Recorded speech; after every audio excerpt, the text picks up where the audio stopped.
नमस्कार। राजकीय विधि महाविद्यालय बूंदी के यूट्यूब चैनल पर आपका पुनः हार्दिक स्वागत और अभिनंदन। मैं देवेश पाठक, सहायक आचार्य, राजकीय विधि महाविद्यालय बूंदी। आज जो हम पिछला टॉपिक कंपनी के निदेशकों की नियुक्ति के बारे में था, उसका आगे वाला भाग कंपनी के निदेशकों को किस प्रकार से हटाया जाता है, रिमूव किया जाता है, उसके बारे में हम चर्चा करेंगे। कंपनी के निदेशकों को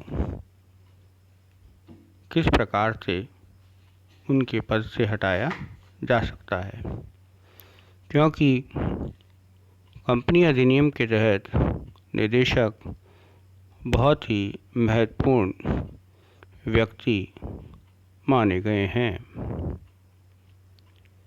निदेशकों को हटाए जाने के संबंध में हम देखेंगे कि सर्वप्रथम जो बिंदु हमारे सामने है वो ये है कि साधारण सभा द्वारा हटाया जाना। वैसे तो कंपनी अधिनियम 2013 की धारा 169 में निदेशकों को उनको पद से हटाए जाने के बारे में प्रावधान किया गया है, जिसके अनुसार दो तरह से निदेशकों को हटाया जा सकता है। नंबर 1, साधारण सभा द्वारा हटाया जाना, और नंबर 2, अधिकरण के द्वारा हटाया जाना। तो सर्वप्रथम हम जो बात करते हैं वो ये कि साधारण सभा द्वारा किस प्रकार निदेशकों को हटाया जा सकता है। धारा 169 के अनुसार जो निदेशक अधिकरण द्वारा नियुक्त किए गए हैं, उसके अतिरिक्त किसी भी निदेशक को कंपनी के साधारण संकल्प द्वारा हटाया जा सकता है, और उसे जो अवधि उसको दी गई थी उस अवधि से पूर्व भी हटाया जा सकेगा।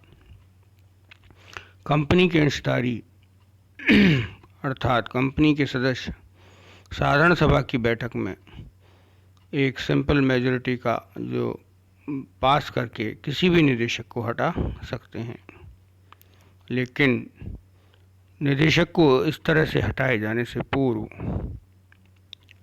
उसे सुनवाई का उचित अवसर दिया जाना जरूरी है, क्योंकि प्राकृतिक न्याय का नियम ये कहता है किसी भी व्यक्ति को उसके पद से हटाया जाए तो उसको सुनवाई का उचित और युक्त अवसर अवश्य दिया जाना चाहिए। इस आधार पर यदि किसी निदेशक को हटाया जाता है तो पद से हटाए जाने से पूर्व निदेशक को लिखित में सूचना दी जाएगी, और ऐसी नोटिस मिलने पर निदेशक अपना जो भी इस बारे में वो कहना चाहता है वो अपनी अभ्यर्थना प्रस्तुत कर सकेगा, और ऐसी जो सफाई है या अभ्यर्थना है कंपनी के सभी सदस्यों को भेजी जाएंगी तथा उस पर विचार किया जाएगा।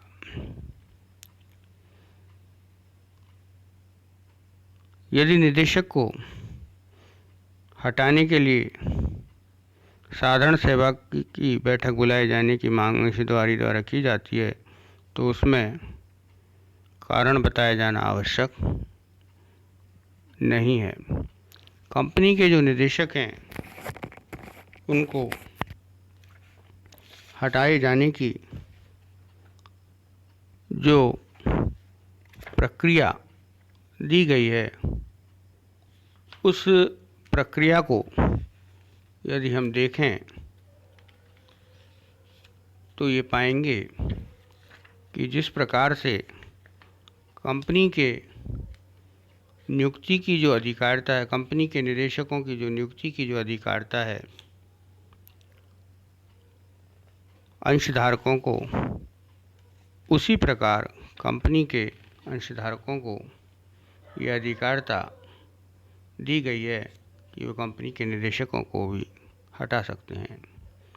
ऐसी सूचना जो हटाने की है उसको कंपनी के अधिवेशन से 14 दिन पहले मिल जानी चाहिए, ताकि कंपनी सदस्यों को सूचित कर सके। सूचना पाते ही इसकी एक प्रतिलिपि निदेशक को तुरंत भेज दी जानी चाहिए, क्योंकि उसे भी प्रस्ताव के बारे में सुनवाई का अधिकार प्राप्त होता है।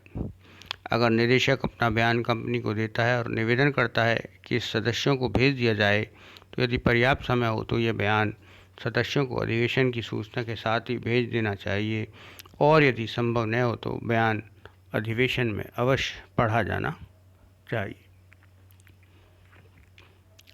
उच्चतम न्यायालय ने प्रतिपादित किया है कि जब अधिवेशन की मांग अंशधारकों ने निदेशकों को हटाने के लिए की हो, तो ये जरूरी नहीं कि वे कारण भी बतलाएं।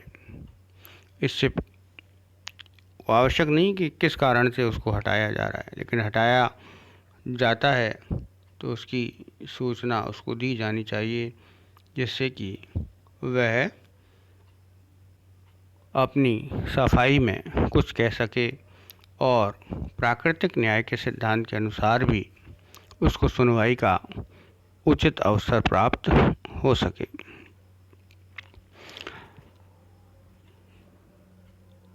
सुनवाई का अवसर देने के पश्चात यदि उसके द्वारा जो जवाब पेश किया जाता है, वो जवाब यदि वह चाहता है कि सदस्यों को भेजा जाए, तो वो सदस्यों को भेज दिया जाना चाहिए। और यदि पर्याप्त समय नहीं है कि भेजा नहीं जा सकता है, तो ऐसी स्थिति में ऐसे सफाई को या ऐसी जो अभ्यर्थना उसके द्वारा की गई है उसे अधिवेशन में पढ़ कर के सुनाया जाना चाहिए।